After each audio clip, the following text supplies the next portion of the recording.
ئەمە دیمەنی ئەو خانوبەرەیەیە کە حەز دەکەن لە داهاتوودا ببینن.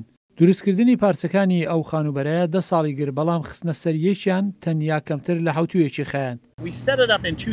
ئێمە لە 2 ڕۆژاندا دامان مەزران. پێشتر پارچەکانمان لە پاڵ یەکتردا نابوو، بەڵام کاری ساختمانیەکەی 2 حوتەی خایاند.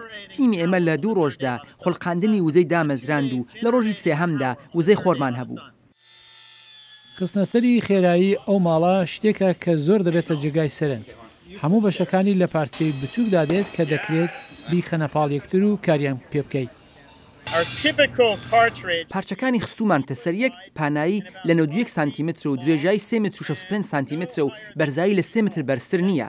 ئەو بەشکردنە قەوارەی ماڵەکەیە واتە دیوارەکان لە خۆ دەگرێت کە لە یەک جیا دەکرێنەوە. هەروەها لولەکەشی و سیستمی کارەبای پێشتر بۆ دامەزراوە. وێ دەچێت تکنیکی هەرە بەرز بێت و تیمەکە دەڵێت وێ دەچێت ماڵی ئاوا لە داهاتوودا وەک کەرەسەکانی تر پێشکەوتوو بێت. ئێمە ئێستا تەلەفۆن و ئۆتۆمبیل و هەموو کەرەسەکانی تەکنۆلۆژیامان هەیە کە وەک کەرەسەی پێشکەوتو زیرەکن.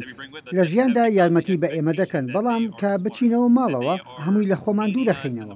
هەروەها ئەندامانی تیمەکە دەڵێن ئەو کارێ ئەوان تەنیا ئەزمونێکی زانستی نییە، بەڵکو ماڵێک ساز دەکەن کە پێشتر هەموو شتێکی تێدا ئامادەکراوە و ئەوەی ئەوان ئەنجامی دەدەن جیهانێک بۆ وەچەی داهاتوو لە خان و دروستکردن پێشکەش دەکەن.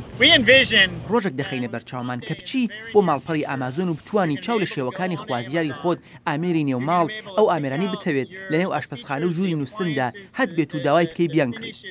تیمەکە دەڵێت ئەوان لەگەڵ ژمارەیەک لە کۆمپانیەکانی خان و سازکردن ڕاوێژ دەکەن و هیوادارن دەست بە سازکردنی ئەو جۆرە خانوبەرانە بکەن.